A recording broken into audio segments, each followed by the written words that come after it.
Untuk memulai suatu percakapan, biasanya diawali dengan sapaan atau dalam bahasa Perancis yaitu les salutations. Dalam bahasa Perancis, les salutations dibagi menjadi dua jenis. Yang pertama, les salutations formelles, artinya sapaan formal, dan les salutations informelles, artinya sapaan tidak formal. Nah, kita akan membahas terlebih dahulu les salutations formelles atau sapaan formal.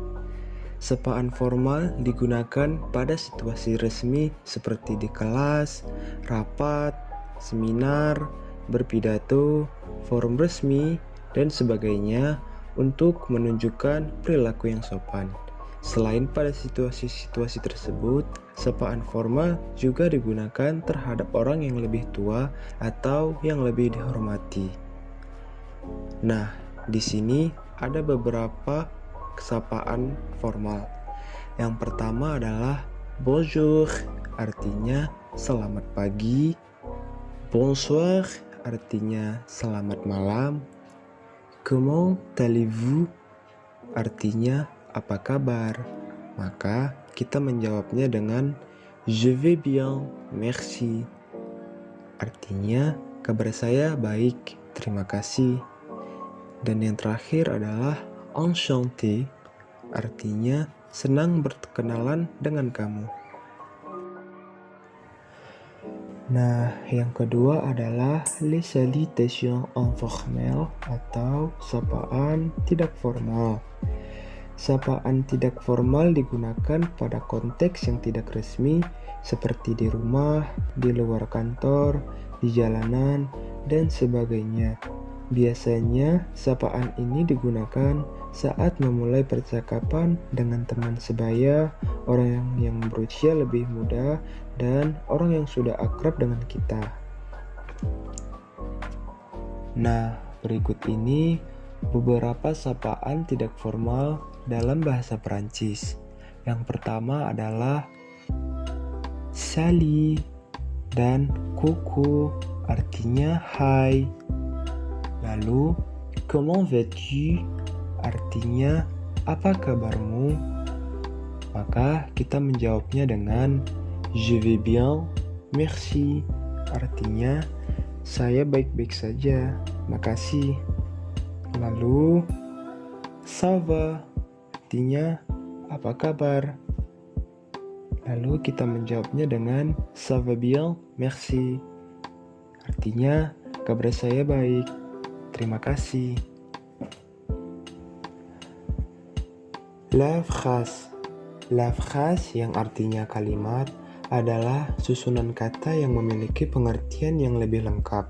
Di dalamnya terdapat unsur minimal berupa subjek dan predikat. Untuk menyusun tulisan kalimat yang berisi dialog perkenalan bahasa Perancis, terdapat beberapa hal yang harus dikuasai pembelajar, antara lain le pronom personnel sujet, verba yang digunakan dalam kegiatan perkenalan, les phrases présentatives, dan yang terakhir les actifs de nationalité. Les pronoms personnels sujet. Les pronoms personnels sujet adalah kata ganti orang yang digunakan sebagai subjek. Nah, kategori orang pertama tunggal, subjeknya yaitu je, artinya saya. Kategori orang kedua tunggal, subjeknya yaitu tu, artinya kamu. Kategori orang ketiga tunggal, subjeknya il untuk pria dan elle untuk wanita. Kategori orang pertama jamak, subjeknya yaitu nous, artinya kami. Kategori orang kedua jamak, subjeknya yaitu vous, artinya kalian atau Anda. Dan yang terakhir, kategori orang ketiga jamak, subjeknya yaitu il, mereka pria, dan elle, mereka wanita. Verba untuk perkenalan. Untuk melaksanakan aktivitas perkenalan, terdapat beberapa verba yang sering digunakan yaitu être, avoir, s'appeler, habiter, dan venir. Nah, kita akan membahas verba être terlebih dahulu. Verba être berfungsi sebagai verba bantu untuk menyatakan identitas, profesi, sifat, dan lain-lain. Nah, sekarang kita akan mengkonjugasikan verba être sesuai dengan subjeknya. Kita mulai dari awal. Je suis, tu es, il est, elle est, nous sommes, vous êtes, ils sont, elles sont. Nah, sekarang kita buat contoh. Je suis étudiant. Artinya, saya adalah mahasiswa. Tu es étudiant. Artinya, kamu adalah mahasiswa. Il est étudiant. Artinya, dia adalah mahasiswa laki-laki. Elle est étudiante. Artinya, dia adalah mahasiswa perempuan. Nous sommes étudiants. Artinya, kami adalah mahasiswa. Vous êtes étudiant. Artinya, kalian adalah mahasiswa. Ils sont étudiants. Artinya, mereka adalah mahasiswa laki-laki. Dan elles sont étudiantes. Artinya, mereka adalah mahasiswa perempuan. Verba avoir. Verba avoir digunakan untuk menyatakan usia, kepemilikan, dan lain-lain. Nah, sekarang kita akan mengkonjugasikan verba avoir. Kita mulai dari awal. J'ai, tu as, il a, elle a, nous avons, vous avez, ils ont, elles ont. Kita buat contoh. J'ai 18 ans, artinya saya berumur 18 tahun. Tu as une voiture, artinya kamu memiliki sebuah mobil. Il a atau elle a des enfants, artinya dia memiliki anak-anak.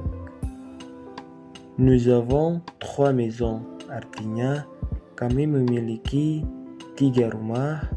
Vous avez un stylo, artinya kalian memiliki sebuah pena. Elles ont des nourritures, artinya mereka memiliki makanan.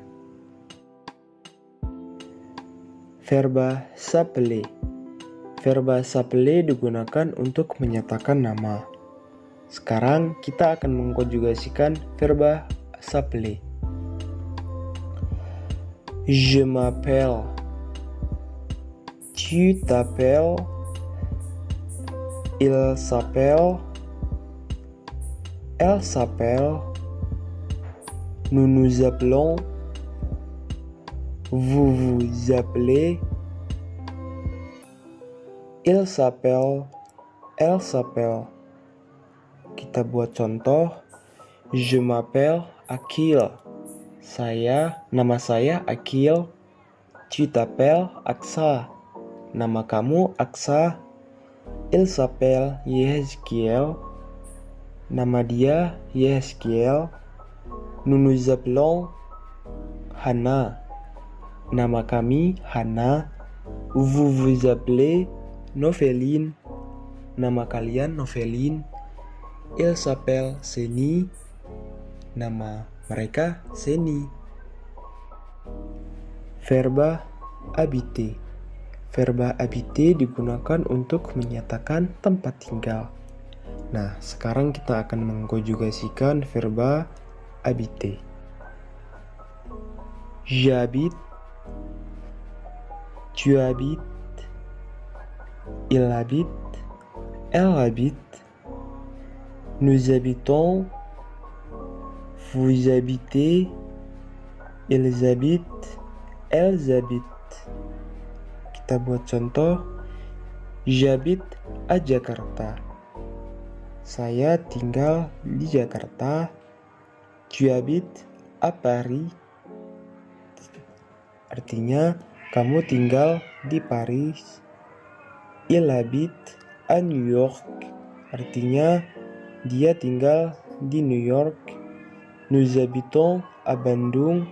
Artinya, kami tinggal di Bandung. Vous habitez à Moscow. Artinya, kalian tinggal di Moskow. Ils habitent à Medan. Artinya, mereka tinggal di Medan. Verba venir. Verba venir digunakan untuk menyatakan asal kota, negara, dan tempat. Sekarang kita akan mengkonjugasikan verba venir. Je viens, tu viens, il vient, elle vient, nous venons, vous venez, ils viennent, elles viennent. Kita buat contoh. Je viens de Jakarta. Saya datang dari Jakarta. Tu viens de la banque. Kamu datang dari bank. Il vient du cinéma. Dia datang dari bioskop. Nous venons d'Indonésie. Kami datang dari Indonesia. Vous venez de l'aéroport. Kalian datang dari bandara. Ils viennent du musée. Mereka datang dari museum. Les phrases présentatives. Les phrases présentatives adalah ekspresi atau bentuk frasa yang digunakan untuk memperkenalkan sesuatu atau seseorang. Nah, di sini aku akan berikan beberapa ekspresi les phrases présentatives. Ada c'est, voici, dan voilà. C'est, voici, dan voilà merupakan ekspresi atau ungkapan bahasa Prancis yang digunakan untuk memperkenalkan sebuah nomina atau persona. Contohnya, c'est Lionel Messi. Ini Lionel Messi. Voici mes parents. Ini orang tua saya. Voilà Ronaldo. Ini Ronaldo.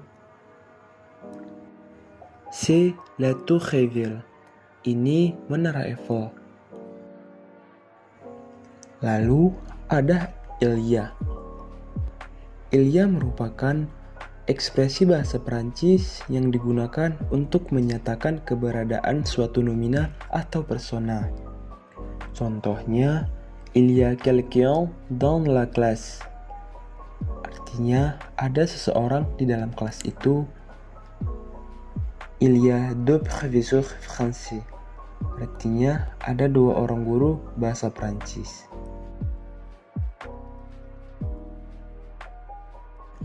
Dalam bahasa Prancis, negara-negara di dunia digolongkan ke dalam 4 kategori, yaitu negara-negara berjenis kelamin maskulin tunggal.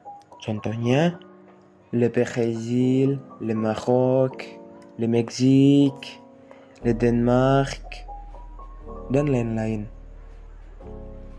Lalu, negara-negara berjenis kelamin feminin tunggal. Contohnya, la France, la Russie, la Suisse, la Bolivie, la Hollande, dan lain-lain. Lalu, negara-negara berjumlah jamak.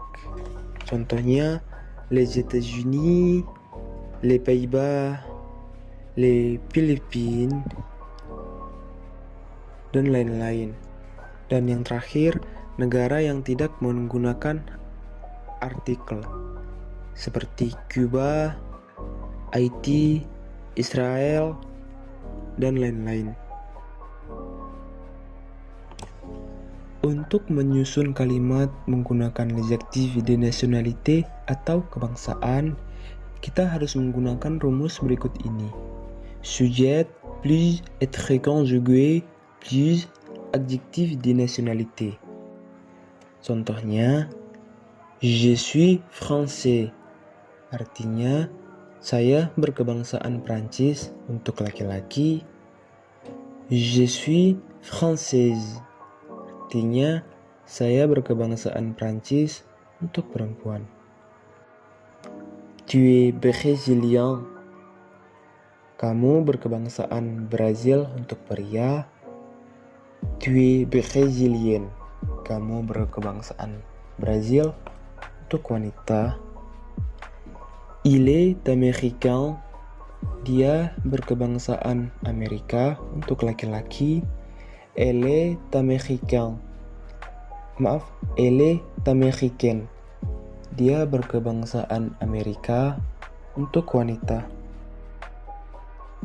Dalam aktivitas perkenalan, pembicara juga sering menyebutkan negara asalnya. Untuk menyatakan negara asal digunakan rumus berikut ini. Sujet plus venir conjugué plus préposition de plus pays. Penggunaan preposisi de untuk menyatakan asal negara disesuaikan dengan kategori negara yang mengikutinya. Jika negara yang dijelaskan berkategori negara maskulang tunggal, maka preposisi de berubah menjadi du. Contohnya, je viens du Brésil, karena le Brésil berjenis kelamin maskulin. Lalu, preposisi de tidak mengalami perubahan jika negara yang dijelaskan berkategori negara feminin tunggal dan negara tanpa artikel. Je viens de France, saya berasal dari Prancis, karena la France adalah negara berjenis kelamin feminin tunggal. Negara yang diawali huruf vokal, preposisi de berubah menjadi de apostrof. Contohnya, je viens d'Indonésie, karena Indonesia berawal dari huruf vokal. Selanjutnya, jika negara yang dijelaskan berkategori negara jamak, preposisi de berubah menjadi de. Contohnya, je viens des États-Unis, artinya saya berasal dari Amerika, karena les États-Unis adalah negara dalam bentuk jamak.